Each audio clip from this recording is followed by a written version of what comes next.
After 37 years of marriage, my husband looked me straight in the eye and said I was nothing more than a convenient burden he'd been carrying all these years. The words still echo in my mind like a death sentence I never saw coming. Today, I'm going to tell you something I never thought I'd share. And if you, for even a second, feel like this sounds familiar, just please leave a like and subscribe. It'll help me keep sharing these stories that maybe someone else needs to hear.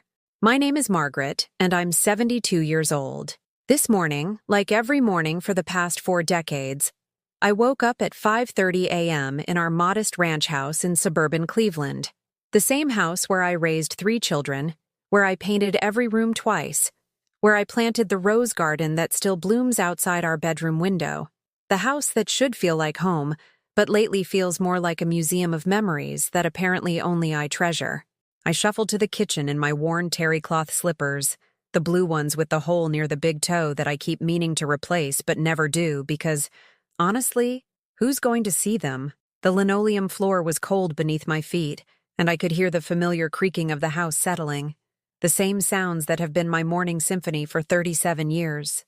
The coffee maker gurgled to life as I measured out the grounds, always 2 scoops, never more, because Harold says I make it too strong otherwise. Everything in this house revolves around what Harold likes, what Harold needs, what Harold thinks is best. When did I stop having opinions that mattered? I was standing at the kitchen sink, looking out at the backyard where the swing set our grandchildren used to play on still stands, now rusted and forgotten, when my phone buzzed against the counter. A text message from my daughter Jennifer, my youngest. My heart did that little flutter it always does when one of my children reaches out. That pathetic hope that maybe today would be different, that maybe today I'd hear, "How are you, Mom?" instead of, "Can you, Mom, I need you to babysit Emma and Tyler this weekend. Mike got us tickets to a concert in Chicago. It's last minute, but you don't have plans anyway, right? Also, can you pick up groceries for them? I'll Venmo you back. Eventually. Thanks." I stared at that heart emoji for a long time. Such a small thing, but it felt like a bandage over a wound that had been bleeding for years. The same wound that opened every time one of my children called only when they needed something. Money for car repairs, babysitting, a place to store their extra furniture, emergency childcare when their regular babysitter canceled. When was the last time Jennifer called just to talk? When was the last time any of them did? I scrolled up through our text history, my reading glasses slipping down my nose. Request after request after request. Can you watch the kids? Can you lend me $500? Can you help me move? Can you take Dad to his doctor's appointment because I have a work thing? Always. Can you? Never. How are you?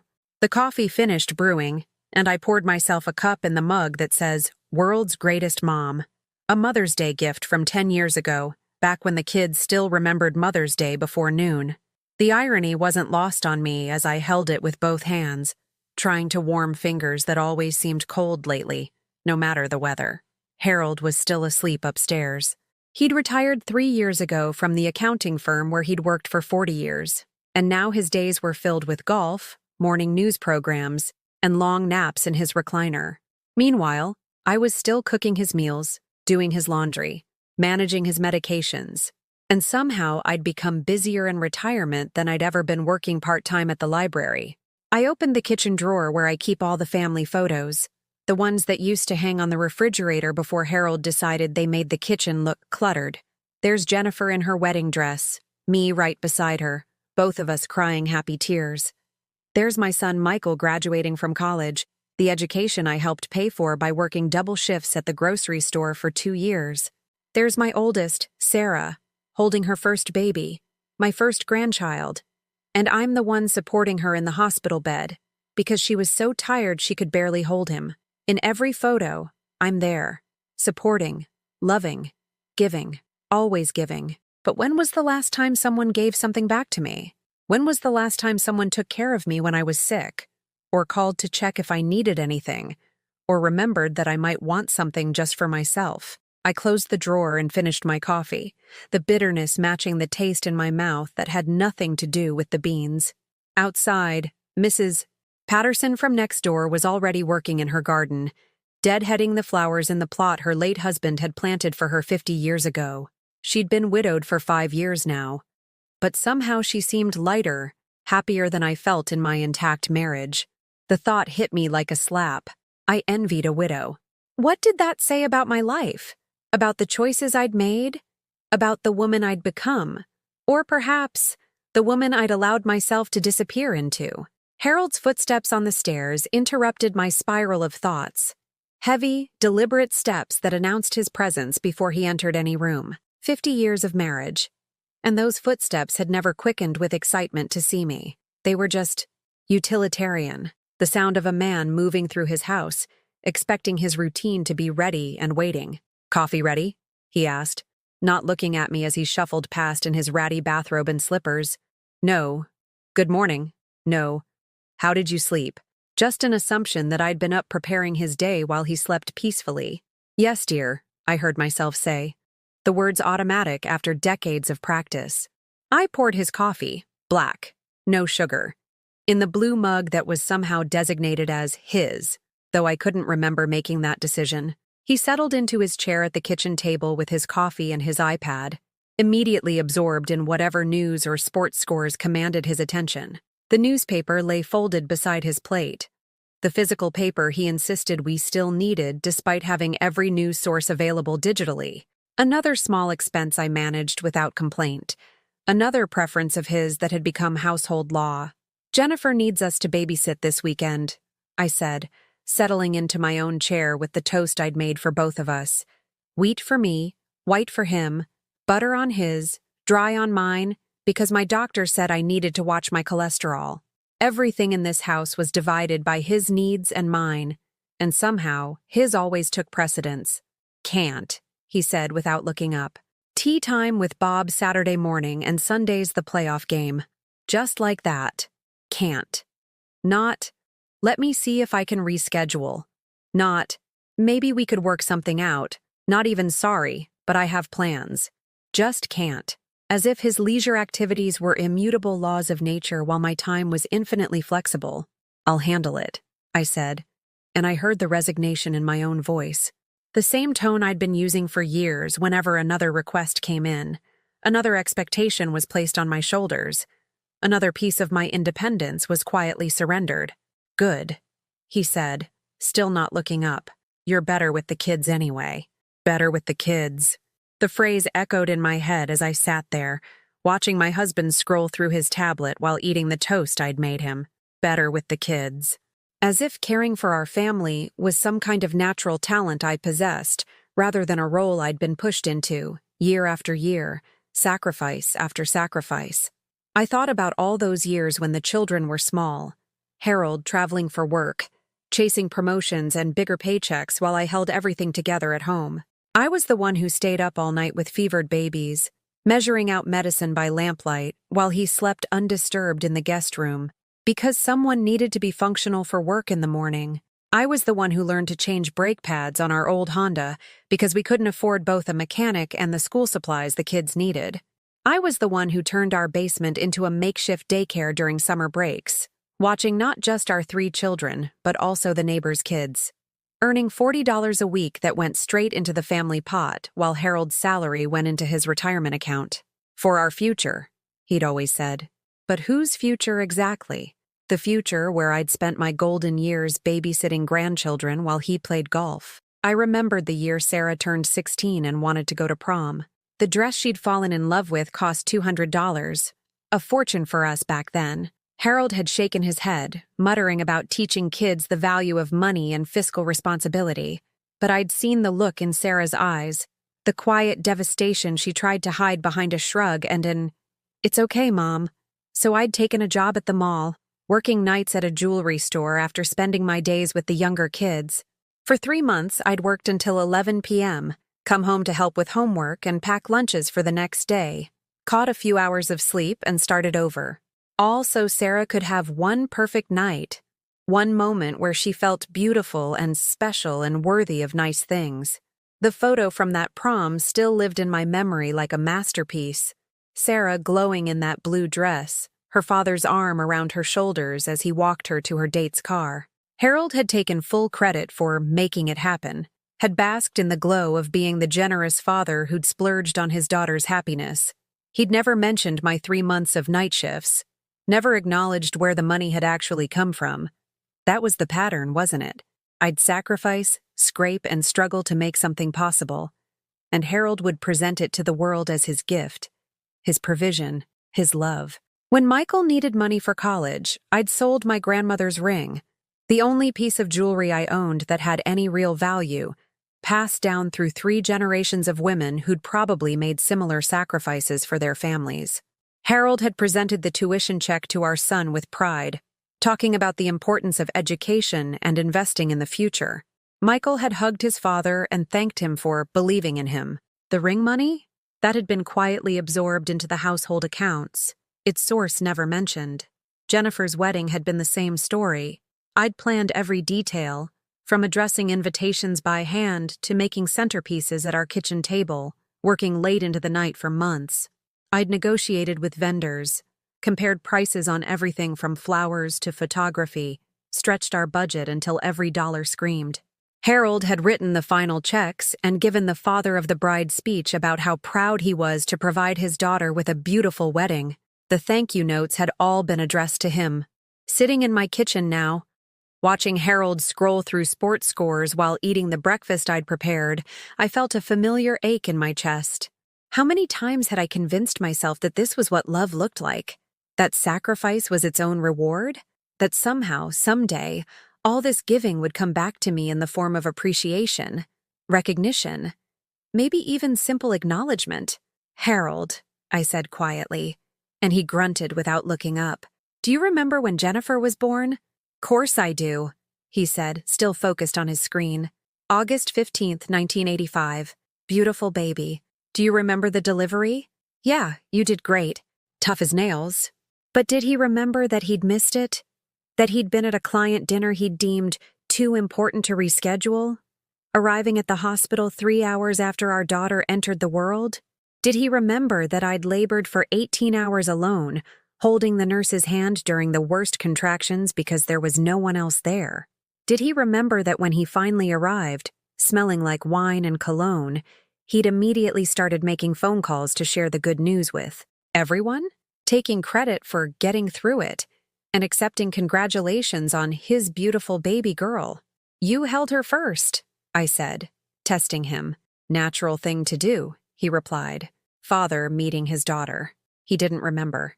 He didn't remember that the first thing he'd done after walking into my hospital room was pick up our baby and hold her while I lay there, still connected to monitors, still bleeding, still needing someone to ask how I was feeling. He'd held Jennifer and posed for photos while I watched from my hospital bed, invisible in my own delivery room. The pattern had been set from the very beginning, hadn't it? Harold as the star, the provider, the important one. Me as the support system, the background player, the one who made everything possible but was somehow never part of the story. I thought about our joint bank account, the one where his name appeared first on every statement, where his paychecks were directly deposited, where my occasional earnings from part-time jobs were added like spare change to his pile. When had I stopped having my own money? When had I agreed that my financial identity would be completely absorbed into his?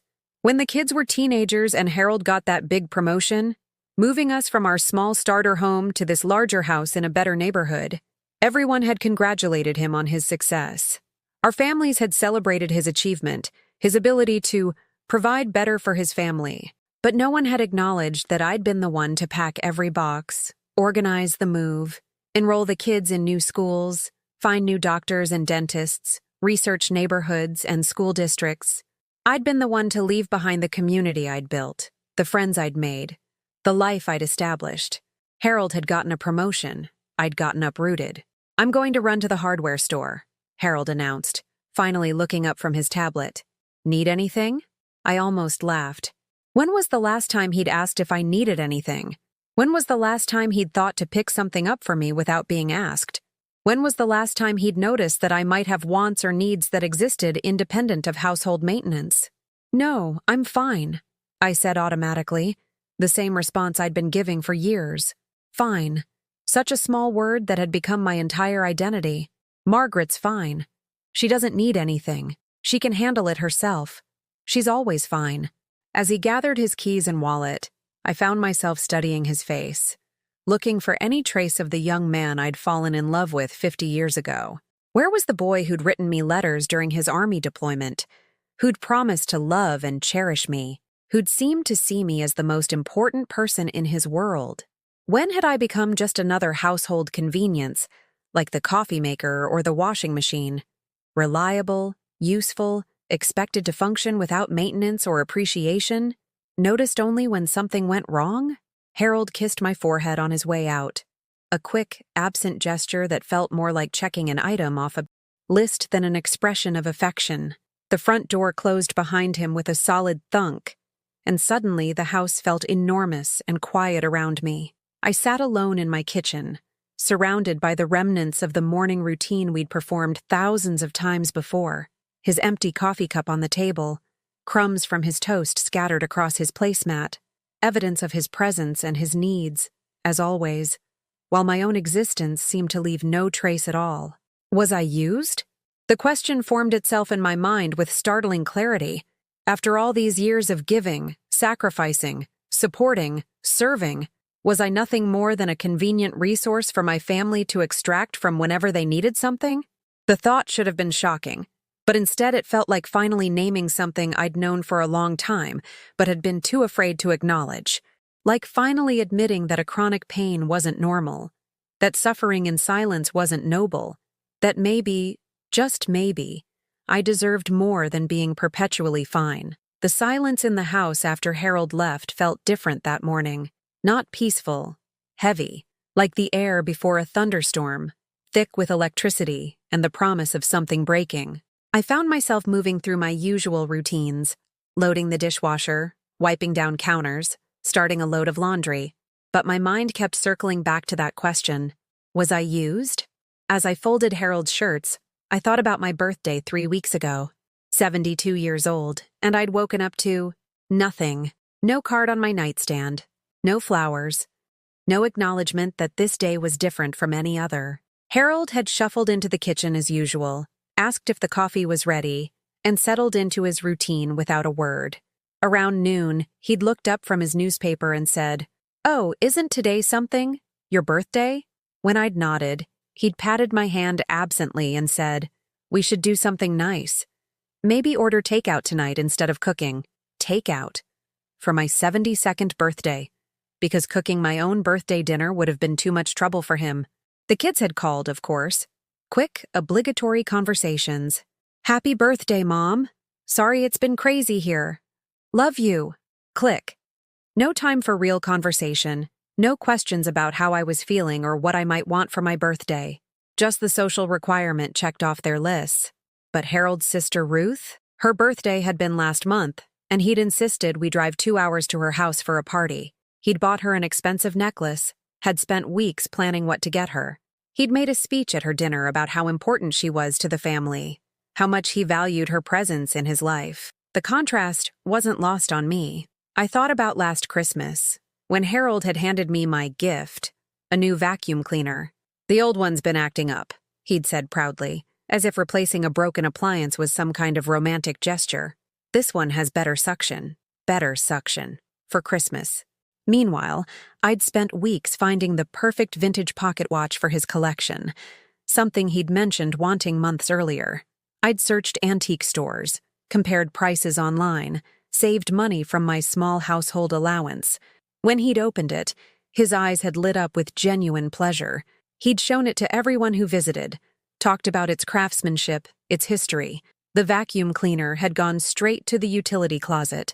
I was folding his underwear, crisp white briefs that I'd been washing and organizing for decades, when my phone rang.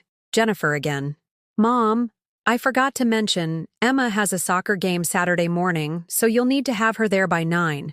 Tyler has a birthday party at noon, so you'll need to pick up a gift." Oh, and they're both going through a phase where they only eat mac and cheese, so don't try to make them anything healthy. They'll just complain and then I'll have to deal with it when I get back. Instructions. That's all our conversations were anymore. Lists of tasks, requirements, expectations. Never, "How are you feeling, Mom?" Never, "Is this too much for you?" Never, What would work better for your schedule? Jennifer, I said carefully. I was wondering, when was the last time we just talked? About you, about your life, about… Mom, I'm literally walking into a meeting. Can we catch up later? You're the best. Love you. Click. I stared at the phone for a long moment, then set it down on the dresser next to Harold's collection of cufflinks. Another thing I polished and organized but was never allowed to touch otherwise. Everything in this house had its place, its purpose, its owner. Everything except me. I seemed to exist in the spaces between other people's belongings, other people's needs, other people's lives. That afternoon, I decided to do something I hadn't done in months. I called my friend Dorothy. We'd worked together at the library for years before I'd quit to take care of Harold's mother during her final illness. Dorothy had retired around the same time, but unlike me, she'd filled her retirement with book clubs and travel and volunteer work that excited her. Margaret. Dorothy's voice was warm, delighted. I was just thinking about you. How are you, sweetie? The question hit me unexpectedly hard. When was the last time someone had asked how I was and actually waited for an answer? I started to say, fine, then stopped. Actually, Dorothy, I'm not sure. What's going on? So I told her. About the birthday that wasn't celebrated. About the endless babysitting requests. About the feeling that I'd become invisible in my own life. Dorothy listened without interrupting, making the small sounds of sympathy and understanding that reminded me what it felt like to be heard. Oh, honey, she said when I finished. When was the last time you did something just for yourself? I couldn't answer. I literally couldn't think of a single thing I'd done recently that wasn't in service of someone else's needs or wants. What do you want, Margaret? If you could do anything tomorrow, what would it be? The question felt foreign, like being asked to speak a language I'd forgotten. I don't know. Then maybe that's where you start, Dorothy said gently, figuring out what Margaret wants. After we hung up, I sat in the living room, looking around at the space I'd been maintaining for decades. Everything was exactly as Harold liked it. His chair positioned for the best view of the television. His magazines stacked just so on the side table. His remote controls arranged within easy reach. Where was anything that reflected my taste, my personality, my existence? The photo albums were tucked away in a cabinet because Harold thought they made the room look cluttered. The books I loved were relegated to a small shelf in the guest bedroom because he preferred the living room to look clean and uncluttered. Even the throw pillows on the couch were beige and brown, his color preferences, rather than the jewel tones I'd always loved. I'd been living in a museum of someone else's life. I was still sitting there when Harold came home from the hardware store, and something in my expression must have looked different because he actually paused in the doorway. Everything okay? He asked. And for a moment, I thought this might be it. The opening for a real conversation about how I was feeling, about what was missing in our marriage, about the growing distance between us. I've been thinking, I started carefully, about us, about how we spend our time, how we connect. If this is about that vacation brochure you left on the counter, Margaret, we've talked about this. Travel's expensive, and my back's not what it used to be. Besides, we've got everything we need right here. Everything he needed, maybe. It's not about the vacation, I said. It's about us. When was the last time we had a real conversation? When was the last time you asked about my thoughts, my feelings, my… Jesus, Margaret, what's gotten into you? We talk all the time. This morning we talked about the kids, about your schedule. No, Harold. You talked about your plans, and I listened. I told you what I was doing for Jennifer, and you approved or disapproved. That's not the same thing as talking. He looked genuinely confused, as if I'd started speaking in code. I don't understand what you want from me. That was the problem, wasn't it? After 50 years of marriage, my husband had no idea what I might want, need, or dream about. I'd become so efficient at anticipating and meeting his needs that he'd never had to consider that I might have any of my own. I want to feel like I matter, I said quietly, like I exist for reasons beyond what I can do for other people. Harold stared at me for a moment, then shook his head with the exasperated expression he wore when he thought I was being unnecessarily complicated. You're having one of your moods, he said dismissively. You'll feel better tomorrow. One of my moods. as if wanting to be seen and valued was some kind of hormonal aberration rather than a basic human need. That night, lying in bed next to a man who'd been snoring peacefully for an hour while I stared at the ceiling, I felt something crack open inside my chest. Not my heart breaking. That implied something sudden and dramatic. This was more like the slow, inevitable collapse of a structure that had been weakened by decades of small, invisible erosions. I got up quietly and went to the kitchen, where I made myself a cup of tea and sat at the table in the dark. Outside, the neighborhood slept peacefully, houses glowing softly with porch lights and the blue flicker of late-night television. Normal families living normal lives, probably taking for granted the small kindnesses and considerations that had somehow vanished from my marriage. I thought about Dorothy's question. What did I want? For the first time in decades, I allowed myself to imagine a different life. What if I woke up in the morning and my first thought wasn't about what Harold needed for breakfast? What if I spent an entire day thinking about my own interests, my own desires, my own dreams? What if I mattered as much as everyone else? The thought was terrifying and exhilarating at the same time, like standing at the edge of a cliff and realizing that maybe, just maybe, I'd grown wings without noticing. The breaking point came 3 days later, on a Tuesday afternoon that started like any other, but ended with me discovering a truth so devastating it rewrote my entire understanding of my marriage. I was cleaning out Harold's desk drawer, something he'd asked me to do because he was too busy with his golf schedule, when I found them, bank statements, from an account I didn't know existed. My hands shook as I unfolded the papers. Account holder, Harold Morrison. Balance, $847,000. $847,000. While I'd been clipping coupons and stretching our tight household budget. While I'd been wearing the same winter coat for 8 years because we couldn't afford a new one. While I'd been telling my grandchildren we couldn't take them to Disney World because money was too tight. My husband had been sitting on nearly $1 million. I sat in his chair, staring at transaction after transaction. Regular deposits from his pension, Social Security payments, investment dividends, and withdrawals. Oh, the withdrawals.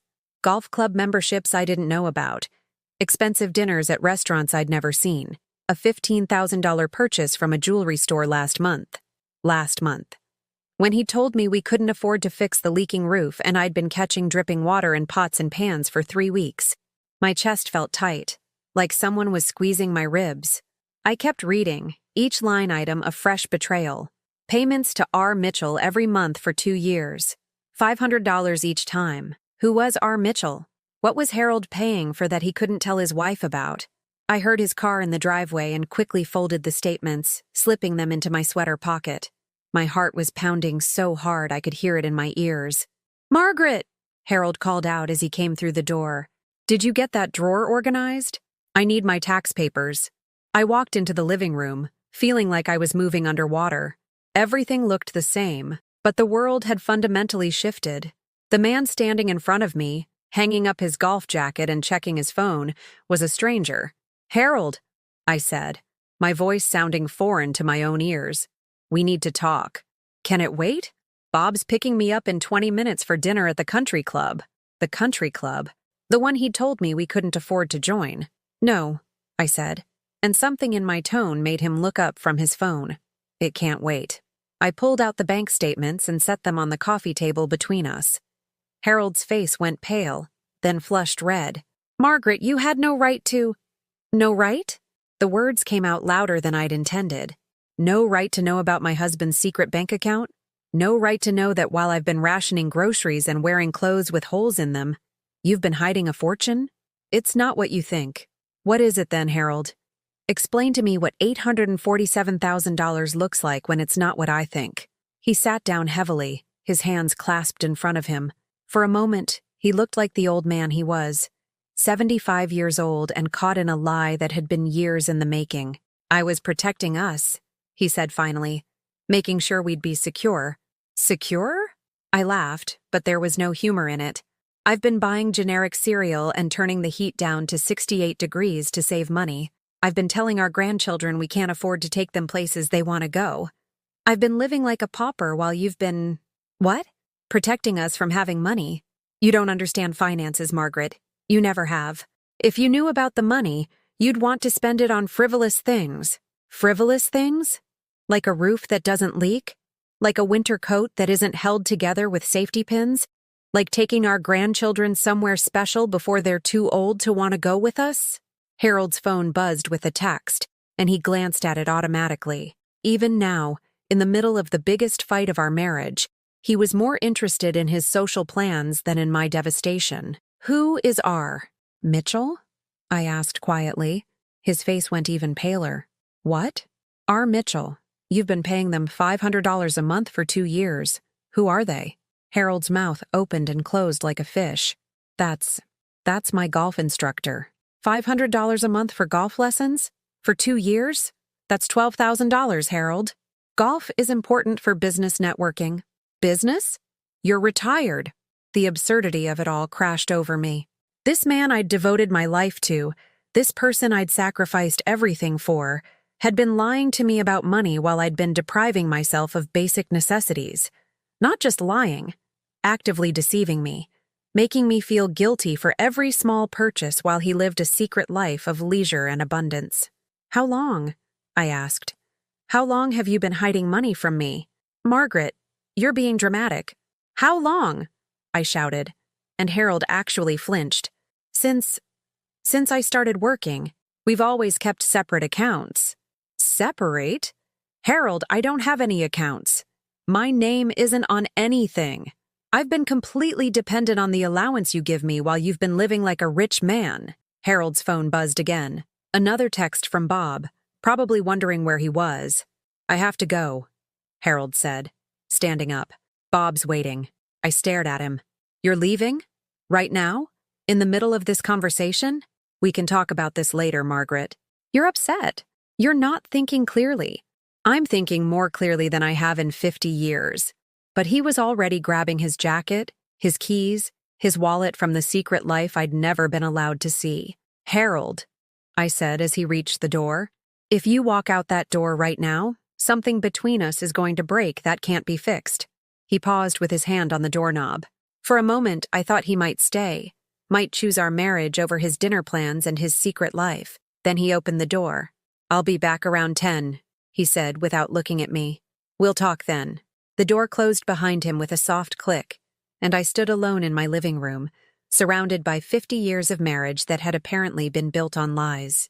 I walked to the kitchen and sat at the table where I'd eaten thousands of meals, planned countless family gatherings, stretched budgets, and made sacrifices while my husband accumulated wealth in secret. The bank statements were still in my pocket, crisp with the weight of betrayal. My phone rang. Jennifer. Mom.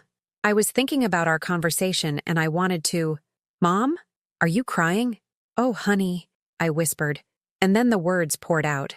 Everything. The secret account, the hidden money, the years of deception, the golf lessons and country club memberships, and the jewelry store purchases while I'd been wearing clothes from thrift stores. Jennifer was quiet for a long time after I finished. Then she said, in a voice I'd never heard from her before, that bastard. Jennifer. No, Mom, he's a bastard. A lying, manipulative bastard. And I'm coming over right now. You don't have to. Yes, I do. You've been taking care of everyone else for so long that you've forgotten someone needs to take care of you too. After I hung up, I sat in the quiet kitchen and felt something I hadn't experienced in decades. I felt seen. Not as a wife, not as a mother, not as a service provider, but as a person who deserved better than what I'd been accepting. For the first time in 50 years, I wasn't alone. Jennifer arrived at my house 20 minutes later, her face flushed with anger and determination I hadn't seen since she was a teenager fighting against her curfew. She burst through the front door without knocking, something she hadn't done in years, and pulled me into a fierce hug that made me realize how long it had been since anyone had held me like I mattered. Mom, she said, her voice thick with emotion. I am so sorry. I had no idea. None of us did. She sat me down at the kitchen table and made me tea. When was the last time someone had made me something? While I told her everything again. About the secret account. About the years of deception. about how Harold had walked out in the middle of our confrontation to go have dinner at a country club I didn't even know he belonged to. $800,000, Jennifer repeated, shaking her head. While you've been, she gestured around the kitchen, taking in the chipped countertops I'd been asking to replace for 5 years. The ancient refrigerator that Harold claimed was perfectly functional. The curtains I'd sewn myself because new ones were an unnecessary expense. I feel like such a fool, I whispered. 50 years, Jennifer. 50 years of believing we were in this together, that we were struggling together, sacrificing together. You're not the fool, Mom. He is. He's a manipulative, lying. She caught herself before using language I'd never heard from her. I need to call Sarah and Michael. They need to know about this. Oh, honey, no. I don't want to cause problems in the family. Problems? Jennifer's eyes flashed. Mom, there already are problems. Dad's been financially abusing you for decades, and we've all been unknowingly complicit because we thought— She stopped, her face crumpling. Because we thought you were just naturally selfless. We thought you wanted to take care of everyone. We never questioned why you never seemed to have anything for yourself. The truth of that hit me like a physical blow. My children had grown up watching their father treat me like unpaid help, and they'd learned to see it as normal, natural, even admirable. I taught you that, I said quietly. I taught you that this was what love looked like. Jennifer reached across the table and took my hands. Then teach us something different now. She called Sarah first, then Michael, explaining the situation in the calm, efficient voice she used for handling crises. I listened to her advocate for me with a fierce protectiveness that made my chest ache with gratitude and regret. Gratitude that my daughter loved me enough to be angry on my behalf. Regret that it had taken 50 years and a devastating betrayal for us to have this conversation. Within an hour, both my other children had called. Sarah was driving down from Detroit and would be here by midnight. Michael was flying in from Denver in the morning. For the first time in years, my children were dropping their own plans to come to me. Not because I could do something for them, but because I needed them. Mom, Michael said during our phone call, his voice tight with anger. I need you to know that this isn't your fault. And it's not going to continue. We're going to help you figure this out. Figure what out? I asked. Though part of me already knew. What you want to do next. Because you have choices, Mom. More choices than you probably realize. After the calls, Jennifer and I sat in the quiet kitchen, and I found myself telling her things I'd never shared with anyone. About the loneliness of being married to someone who saw me as a service provider rather than a partner. About the slow erosion of my sense of self over the decades. About how I'd started to believe that my worth was measured only by what I could do for others. I don't even know what I like anymore, I admitted. What foods I prefer, what colors make me happy, what I might want to do with my time if no one else needed anything from me. Then let's start figuring it out, Jennifer said. Right now. What's one thing you've always wanted to try but never felt like you could? The question hung in the air between us. I thought about all the times I'd seen things, in store windows, in magazines, in other people's lives, and felt a little flutter of interest before immediately dismissing it as impractical, unnecessary, selfish. I always wanted to take a painting class, I said finally, the words feeling strange in my mouth. There's an art studio downtown that offers workshops. I used to walk past it when I worked at the library, and I'd see people inside, covered in paint, looking so free. Then you should take a painting class. Oh, I couldn't. The money. Mom. Jennifer's voice was gentle but firm. Dad has $800,000 hidden away. I think you can afford a painting class. The simple truth of that stopped me cold. I could afford things. I could make choices based on what I wanted, rather than what was absolutely necessary. The realization was dizzying. Tomorrow, Jennifer said, we're going to that art studio, and you're going to sign up for a class. Tonight, we're going to start reclaiming your life. She opened my laptop, a gift from Michael that Harold had declared too complicated for me to use properly, and we began researching bank account requirements, legal rights in marriage, financial independence for seniors. Hours passed without me noticing, both of us absorbed in learning about resources and options I'd never known existed. Harold came home at 10:30, his key turning in the lock with its familiar sound. But for the first time in decades, I didn't automatically get up to ask about his evening, to offer him a snack, to begin the small rituals of service that had defined our interactions. Instead, I stayed seated at the kitchen table with my daughter, surrounded by printouts and notes about my future. "Margaret?" Harold called out, his voice carrying the expectation that I would come to him. When I didn't respond, I heard his footsteps approaching the kitchen. He stopped in the doorway when he saw Jennifer and me. "Oh, I didn't know you were here, Jen." "Hi, Dad." Jennifer's voice was cold in a way I'd never heard her speak to her father before. Harold looked between us, taking in the papers scattered across the table, the serious expressions on our faces. "What's all this?" "Mom and I are doing some research," Jennifer said evenly. "Research on what?" "Financial independence, legal rights, options for women in marriages where trust has been broken." Harold's face darkened.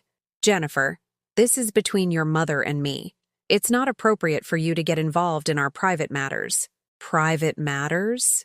Jennifer stood up, and I saw something in her posture that reminded me of myself at her age, before I'd learned to make myself smaller. "Dad, you've been lying to Mom for 50 years. You've been hoarding money while she's been depriving herself of basic necessities. This stopped being a private matter the moment you decided to deceive your wife about your finances. Now you listen here, young lady." "No, you listen."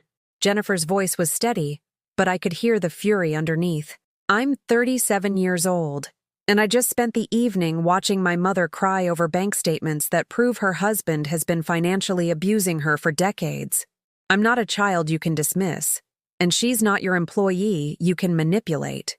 Harold turned to me, his expression a mixture of anger and what looked like genuine confusion. "Margaret, what have you been telling her? You're making this sound much worse than it is. We've always managed our money differently." "Differently?"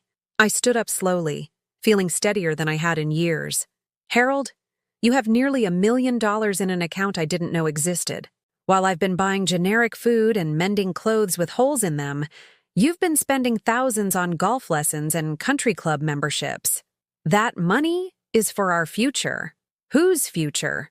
The question came out louder than I'd intended. "Because I'm 72 years old, Harold. This is my future, right now, today. And you've been stealing it from me one lie at a time." Harold's mouth opened and closed, but no words came out. He looked older suddenly, deflated, like a man who'd been caught in something he couldn't explain away. I said quietly, "you should sleep in the guest room tonight." "Margaret." "Dad," Jennifer interrupted, "I think you should do what Mom asked." Harold looked between us again, then turned and walked toward the stairs without another word. I heard his footsteps overhead, the creaking of floorboards as he moved around the guest room, the sound of drawers opening and closing. For the first time in 50 years, I was sleeping alone in my own bed, by choice, rather than circumstance. "How do you feel?" Jennifer asked as we cleaned up the papers.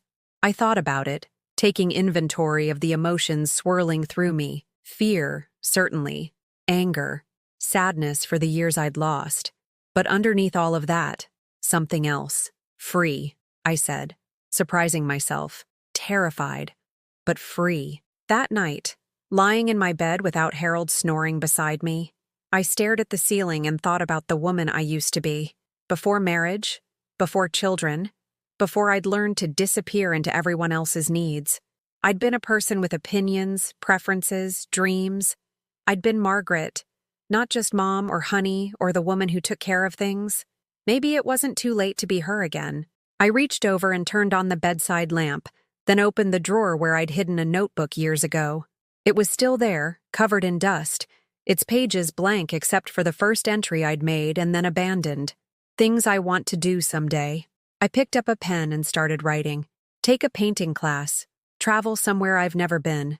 Read books that interest me, not just ones other people recommend. Eat in restaurants I choose. Have conversations about ideas, not just logistics. Sleep in on Saturdays. Buy myself flowers. Learn who I am when I'm not taking care of everyone else. The list grew longer as I wrote, each item a small rebellion against the woman I'd allowed myself to become. When I finally turned off the light, it was nearly 2 a.m., and I felt more awake than I had in years. The next morning, I woke up to the sound of voices downstairs. Multiple voices, I glanced at the clock. 8:30 a.m. I'd slept until 8:30 a.m. for the first time in decades. And instead of feeling guilty about Harold not having his coffee ready, I felt rested. I pulled on my robe and walked downstairs to find my kitchen full of people. Jennifer was making coffee, Sarah was sitting at the table with her laptop open, and Michael was pacing by the window, his phone pressed to his ear.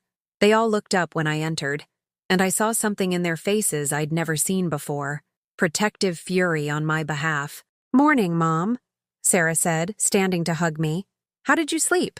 "Better than I have in years," I admitted, and it was true. Michael ended his call and turned to me. "That was my lawyer. I've been explaining the situation, and he wants to talk to you about your options." "Options?" "Legal options. Financial options. You have rights, Mom, whether Dad wants to acknowledge them or not." Jennifer poured me coffee in my favorite mug, the one that said "World's Greatest Mom," but somehow it felt different now. Not ironic, but earned. I was a great mother. The problem was that I'd forgotten I was supposed to be a great person too. "Where's your father?" I asked. "Still hiding upstairs," Sarah said with disgust. "He came down around 7, saw all of us here, and retreated like the coward he is." As if summoned by our conversation, Harold appeared in the doorway. He looked haggard, older than his 75 years, wearing the same clothes from yesterday. His eyes moved around the room, taking in his 3 children's hostile faces before settling on me. "Margaret, can we talk? Privately?" "No," Michael said before I could respond. "Whatever you have to say, you can say it in front of us. This is between your mother and me. Nothing is between you and Mom anymore." Sarah interrupted. "You lost the right to privacy when you decided to lie to her for 50 years. Harold's face flushed red. "I won't be spoken to this way in my own house." "Your house?" Jennifer's voice was deadly quiet. "Dad, Mom contributed to the down payment on this house. She's been maintaining it, improving it, making it a home for 50 years while you've been treating her like hired help. This is her house, too. I've supported this family for decades. With money you hid from your own wife," Michael exploded. "You let Mom wear clothes with holes in them while you were sitting on a fortune.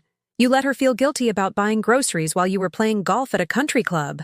Harold looked around the room desperately, searching for an ally and finding none. Finally, his eyes landed on me. "Margaret, tell them. Tell them they don't understand. We've been happy. We've had a good marriage." The words hung in the air like a challenge. Everyone looked at me, waiting for my response. This was the moment, I realized. The crossroads where I could either retreat back into the comfortable lie or step forward into an uncertain but honest truth. "Have we been happy, Harold?" I asked quietly. "Or have you been happy while I've been invisible?" "You haven't been invisible. When was the last time you asked about my dreams?" Harold blinked, clearly caught off guard by the question. "Your dreams?" "Yes.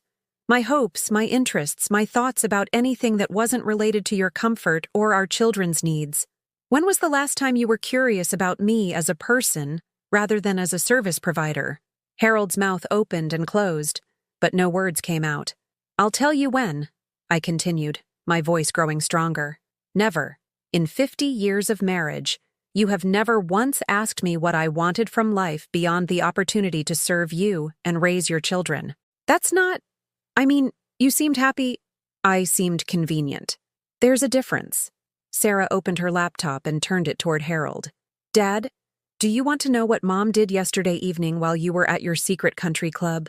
She researched painting classes, art workshops, things she's wanted to try but never felt she could because she was too busy making sure you had everything you needed." "Painting classes?" Harold looked genuinely confused, as if the idea of me having interests was foreign to him. "Did you know Mom wanted to be an artist when she was young?" Michael asked. "Before she married you, before she had us, she was taking art classes at the community college. She was good at it. Really good." Harold's confusion deepened. No, I didn't know that." "Of course you didn't," Jennifer said, "because you never asked. In 50 years of marriage, you never bothered to learn who your wife was before she became your personal assistant." I watched Harold process this information, saw the moment when he realized how little he actually knew about the woman he'd been married to for half a century. For a brief moment, I thought I saw something like regret in his eyes.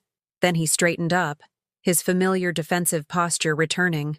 Well, what's done is done. We can't change the past. We just need to move forward and… No. The word came out of me with surprising force. We're not moving forward like nothing happened. We're not pretending this is just a little misunderstanding that we can smooth over. Margaret, be reasonable. I am being reasonable. For the first time in decades, I'm being completely reasonable. I stood up, feeling taller than I had in years. Harold, you have hidden nearly $1 million from me while allowing me to live in poverty. You have treated me like an employee rather than a partner. You have taken my contributions for granted and given me nothing in return but the privilege of serving you. I gave you a home, security. You gave me a job, unpaid, unrecognized, with no benefits and no retirement plan. But you called it marriage, so I was supposed to be grateful. The room was silent, except for the ticking of the kitchen clock. Harold looked around at his children's faces again, perhaps hoping to find some support, but their expressions remained stony. What do you want from me? Harold asked finally, and I heard something new in his voice. Not anger or defensiveness, but something that might have been fear. I thought about that question. What did I want? For so many years, I would have said I wanted things to go back to normal, for the family to be happy, for everyone to get along.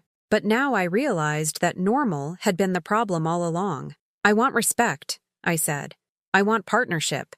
I want to be treated like an equal human being whose thoughts and feelings and dreams matter as much as yours do.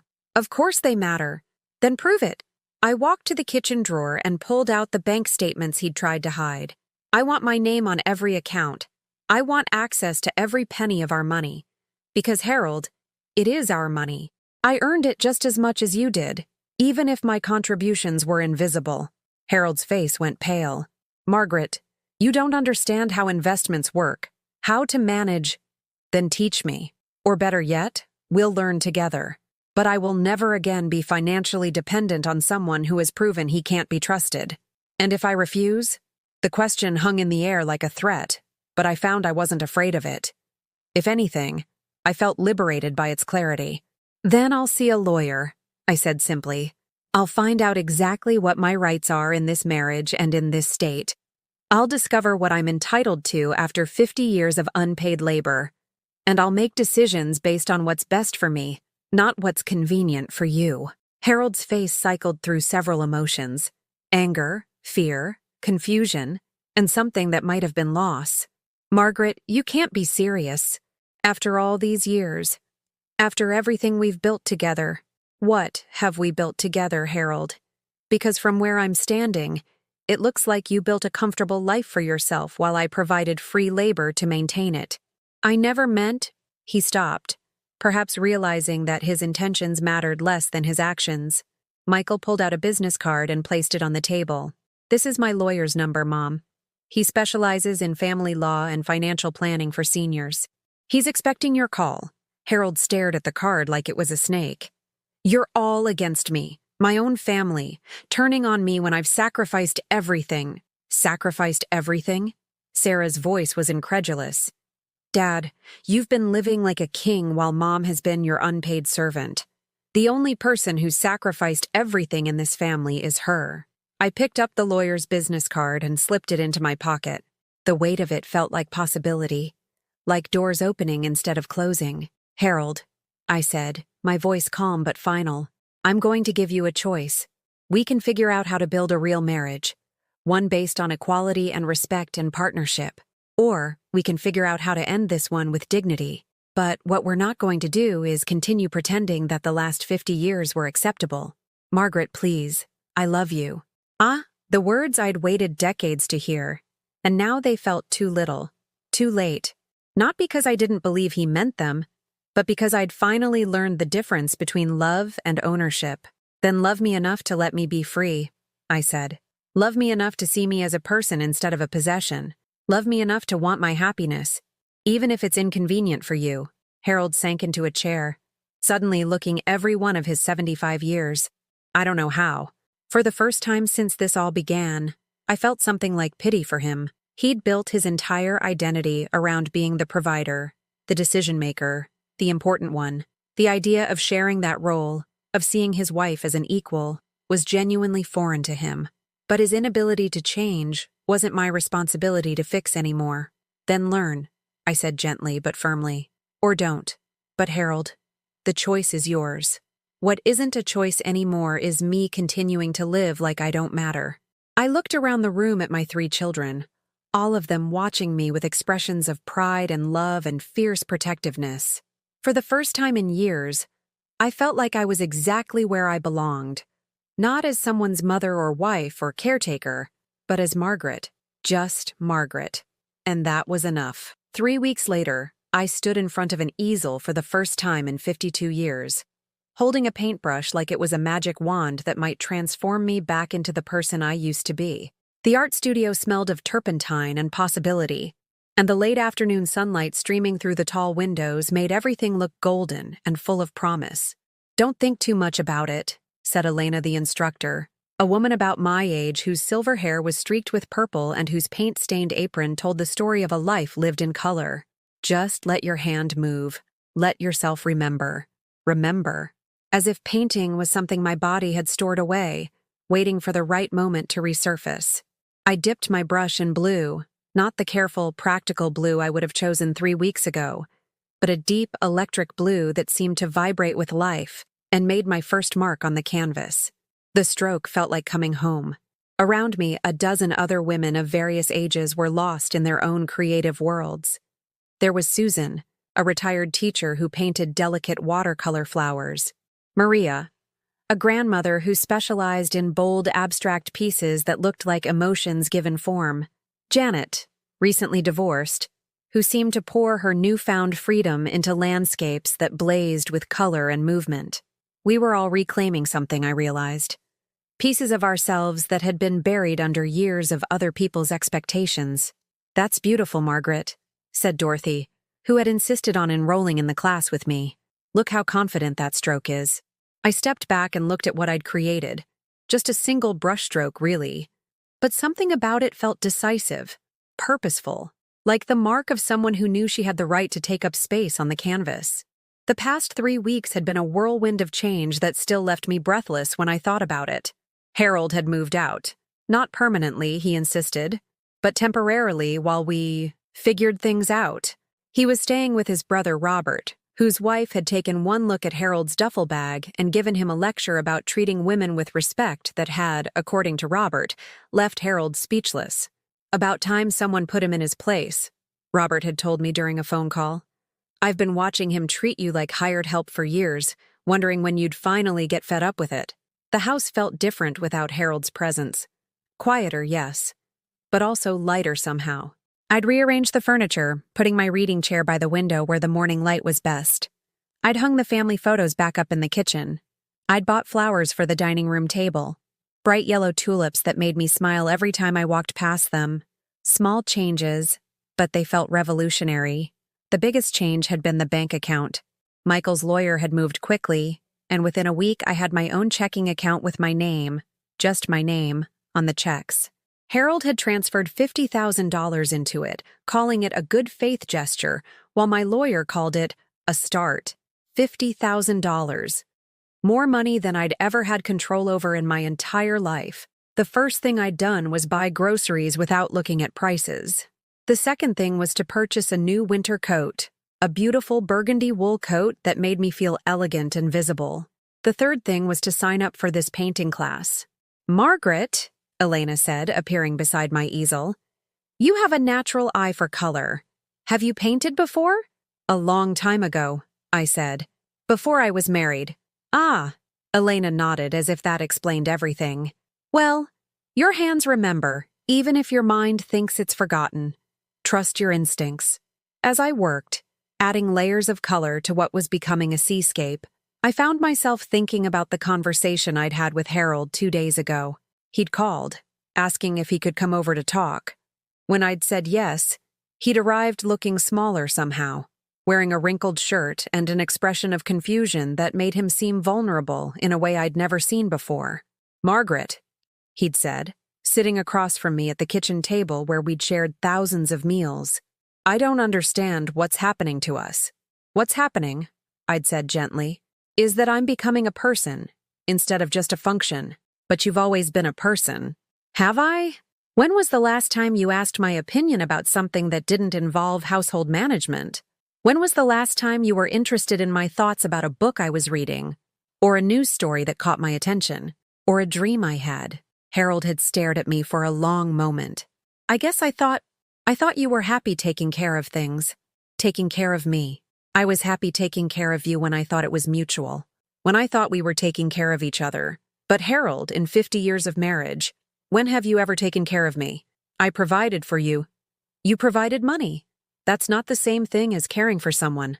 When I had pneumonia 2 years ago, I made my own soup and drove myself to the doctor because you had a golf tournament. When my mother died, you complained that the funeral interfered with your work schedule. When I mentioned wanting to take a trip to see the Grand Canyon, you said it was a waste of money. But you've spent more on golf clubs than that trip would have cost. Each example had landed like a small stone thrown into still water, creating ripples of recognition across Harold's face. I never thought about it that way, he'd said finally. I know you didn't. That's the problem. Now, standing in this sun-filled studio with paint on my hands and possibility in my heart, I felt proud of that conversation. I'd spoken my truth without anger, without blame, just with the clarity that comes from finally understanding your own worth. My phone buzzed with a text from Jennifer. How's the painting class? Send pictures. I took a photo of my canvas, still rough and unfinished, but unmistakably mine, and sent it to her, then to Sarah and Michael. Within minutes, I had responses. Jennifer. Mom, that's gorgeous. You're so talented. Sarah. I had no idea you could paint like that. I'm so proud of you. Michael. Beautiful, Mom. It looks like freedom. Freedom. Yes, that was exactly what it looked like. Ladies, Elena called out. Let's take a break and walk around to see what everyone's working on. As we moved around the studio, looking at each other's work, I was struck by the diversity of vision and style. Each woman was creating something entirely unique, something that could only have come from her particular way of seeing the world. How had I forgotten that I had my own way of seeing, my own perspective that was valuable simply because it was mine? Margaret, said Maria, the grandmother who painted abstracts. Your seascape reminds me of the morning light on Lake Michigan. There's something hopeful about it. Hopeful.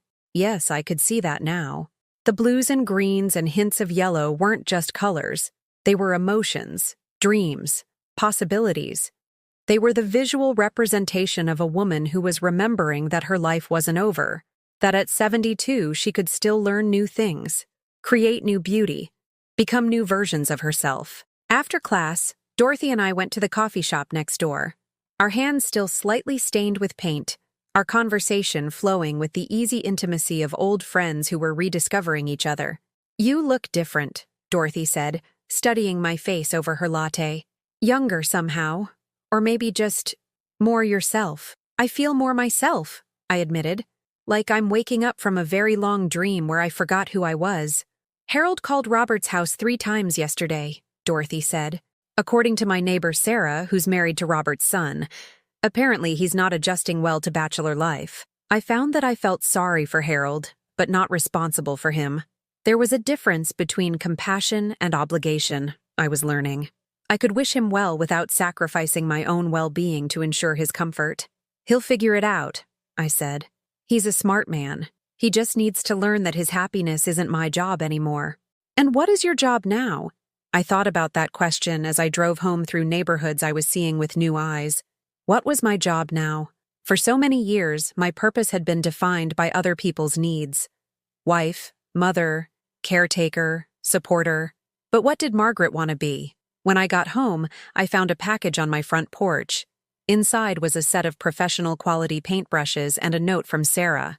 For my incredibly talented mother, who's just getting started. Love you, Mom. I stood in my living room, holding those brushes, and felt something I hadn't experienced in decades. Excitement about my own future. Not excitement about my children's achievements or my husband's success or my grandchildren's milestones, but about my own journey. My own discoveries, my own possibilities. That evening I did something I'd never done before. I made dinner for one and enjoyed every bite.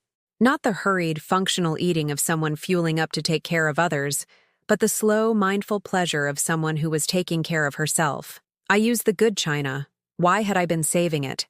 And lit a candle and played music I liked instead of the news programs Harold preferred. After dinner, I called my granddaughter Emma. "Grandma Margaret," she said, her voice bright with delight.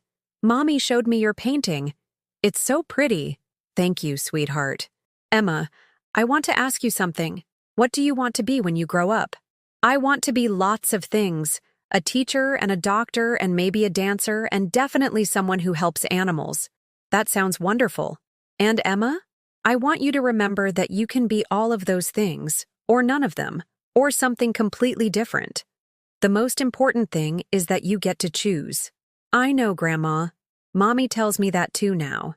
After we hung up, I sat in my reading chair by the window and opened a novel I'd been wanting to read. Not because someone had recommended it, but because the cover had caught my eye and the first paragraph had made me curious. Outside, the evening light was fading, and inside, my house felt peaceful and purposeful and mine. For the first time in 50 years, I was exactly where I wanted to be, doing exactly what I wanted to do, being exactly who I wanted to be, and tomorrow I would paint again.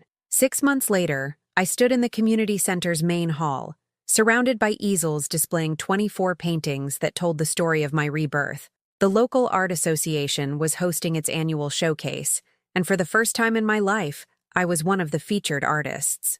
"Margaret Morrison Rediscovered Light," read the placard next to my collection. The title had been Elena's suggestion, but it felt perfect. Each painting represented a piece of myself I'd found again. The bold seascapes that spoke of freedom, the vibrant flower studies that celebrated beauty for its own sake, the abstract pieces that captured emotions I'd never allowed myself to feel fully. People moved through the exhibition, stopping to study my work, making comments that still surprised me with their respect and admiration. "Such confident brushwork," said one woman. "You can feel the joy in these colors," observed another. They were seeing me, not the helpful wife or devoted mother, but Margaret the artist, Margaret the creator, Margaret who had something unique to offer the world. Jennifer appeared beside me, her arm sliding around my waist. "Mom, I'm so proud of you I could burst. Look at all these people admiring your work." "It doesn't feel real yet," I admitted, watching a young couple discuss one of my landscapes with genuine enthusiasm. "It's real," said a familiar voice behind me. I turned to see Harold, dressed in a suit I'd never seen before, holding a single red rose. He looked nervous, uncertain, emotions I'd rarely seen him display in 50 years of marriage. "Harold," I said, genuinely surprised. "I didn't expect to see you here." "I asked Jennifer when the exhibition was," he said quietly. "I wanted to see—" He gestured at the paintings surrounding us. "I wanted to see what I'd missed."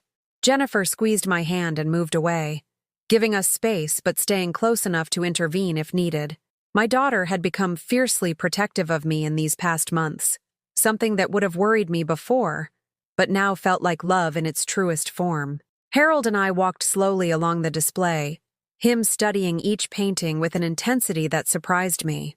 At the centerpiece, a large canvas I'd titled Liberation that showed a woman's silhouette dissolving into birds taking flight, he stopped and stared for a long time. "This is incredible, Margaret," he said finally, his voice thick with emotion. "I had no idea you were capable of— I never knew you had this in you. You never asked," I said gently, without malice. It was simply a fact, as neutral as commenting on the weather. "No," he agreed. "I never asked. About any of it." We continued walking, the silence between us comfortable rather than tense. This was a different Harold than the one who'd stormed out of counseling sessions 3 months ago, frustrated by the therapist's suggestion that he needed to examine his assumptions about marriage and partnership. This Harold seemed smaller, more thoughtful, more human. "Margaret," he said as we reached the end of the display, "I've been doing a lot of thinking. About us. About what went wrong. About what I—" He paused, struggling with words.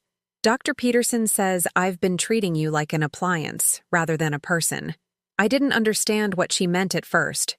But seeing this, he gestured at my paintings. I'm beginning to. Dr. Peterson was the marriage counselor I'd insisted on as a condition for any reconciliation discussions. Harold had been resistant at first, claiming we could work things out ourselves, but I'd held firm. If he wanted any chance of rebuilding our relationship, it would have to be on new terms with professional guidance. These past 6 months have been hard, Harold continued.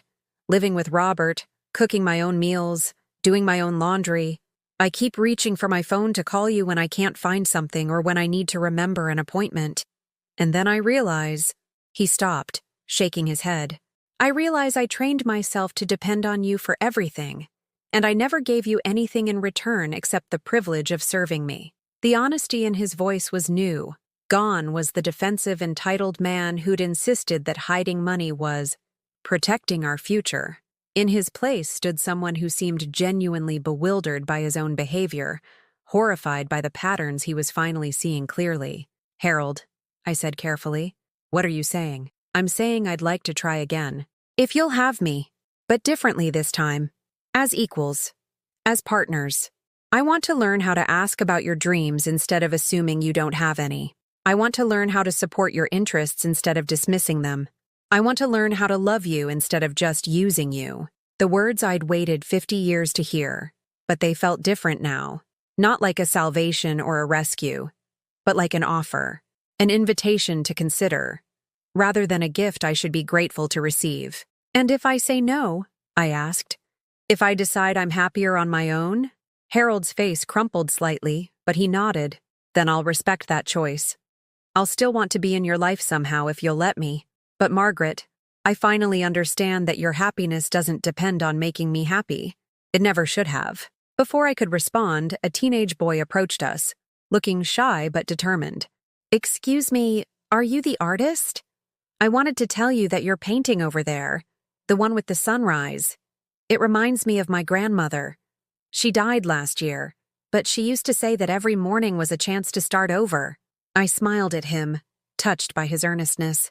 Your grandmother sounds like a wise woman. She was. She taught me that it's never too late to become who you're supposed to be. He looked at Harold, then back at me. I think she would have liked your paintings.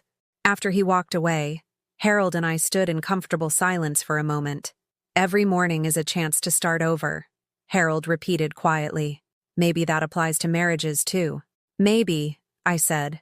But Harold, if we try again, you need to understand that I'm not the same woman I was 6 months ago. I'm not going to disappear back into your shadow. I'm not going to give up painting or my independence or my right to have opinions and preferences and dreams. I wouldn't want you to, he said, and for the first time in months, I thought he might actually mean it. I have conditions, I continued.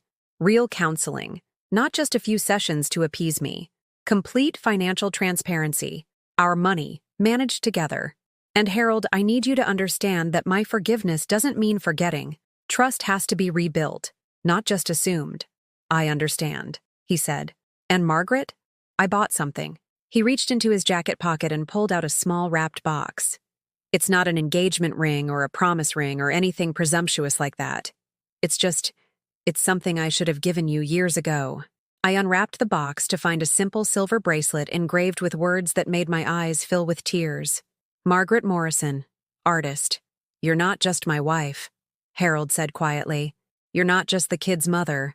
You're Margaret Morrison, and you're an artist, and you deserve to be seen for who you are. I fastened the bracelet around my wrist, feeling its weight like a small, precious reminder of my own worth. Thank you, I said. Harold, I can't promise we'll find our way back to each other, but I'm willing to try, as long as you understand that going back isn't an option. We can only go forward, as two complete people choosing to build something new together. I'd like that, he said. More than I can say. As the evening wound down and the exhibition began to close, I looked around at the community I'd built in these past months. Elena, my art teacher, who'd become a dear friend. Dorothy, who'd supported every step of my journey. My children, who'd learned to see me as a person rather than just their mother. The other women in my art class, who'd shared their own stories of rediscovering themselves after years of self-sacrifice. And yes, Harold, standing beside me with wonder in his eyes as he truly saw me for perhaps the first time in our 50-year marriage. 6 months ago, I'd been invisible, existing only in the spaces between other people's needs. Tonight, I was surrounded by people who saw me, valued me, celebrated me not for what I could do for them, but for who I was. The transformation hadn't been easy. There had been nights when I'd cried myself to sleep, mourning the years I'd lost to invisibility. There had been moments of crushing loneliness when I'd wondered if claiming my independence was worth losing the security of my old life. There had been times when I'd almost picked up the phone to call Harold and tell him I was ready to go back to the way things were. But each time, I'd looked at my paintings, felt the weight of my independence, remembered the joy of making choices based on my own desires rather than someone else's expectations. And each time, I'd chosen myself. As we walked to our cars, Harold to his rental, me to the Volkswagen I'd bought myself last month in a color I loved, he turned to me one more time. "Margaret, that boy was right. It's never too late to become who you're supposed to be. Thank you for showing me that." Driving home through the quiet streets of Cleveland, I thought about that phrase. Who was I supposed to be? For 70 years, I'd let other people answer that question. Wife, mother, helper, support system, background player in other people's stories. But now I knew I was supposed to be Margaret. Complex, creative, worthy Margaret, who had opinions and dreams and talents and desires that mattered just as much as anyone else's. I was supposed to be someone who took up space in the world, who created beauty, who loved fiercely, but never at the expense of her own soul. I was supposed to be exactly who I was becoming, free. When I got home, I made myself a cup of tea and sat in my reading chair by the window, looking out at the garden I'd been redesigning. Tomorrow, Harold and I would start counseling together. Next week, I had 3 new students starting private art lessons in my converted garage studio. Next month, Jennifer and I were taking a trip to New York to visit museums, something we'd planned together, just the 2 of us, because we wanted to share the experience. I thought about that woman who'd stood in her kitchen 6 months ago, feeling invisible and used and forgotten. I wanted to reach back through time and tell her, "You are enough. You matter. You deserve to be seen and valued and loved for exactly who you are. The life you're living isn't the only life available to you. It's never too late to start over. It's never too late to demand better.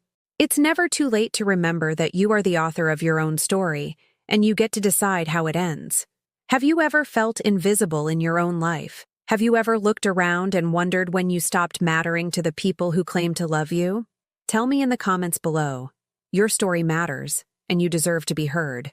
If this touched your heart, please leave a like and subscribe to this channel. Someone out there needs to hear this message, and your engagement helps me reach them. Thank you for listening to my story. Thank you for seeing me. Until next time, remember, you are never too old, never too late, never too lost to find your way back to yourself.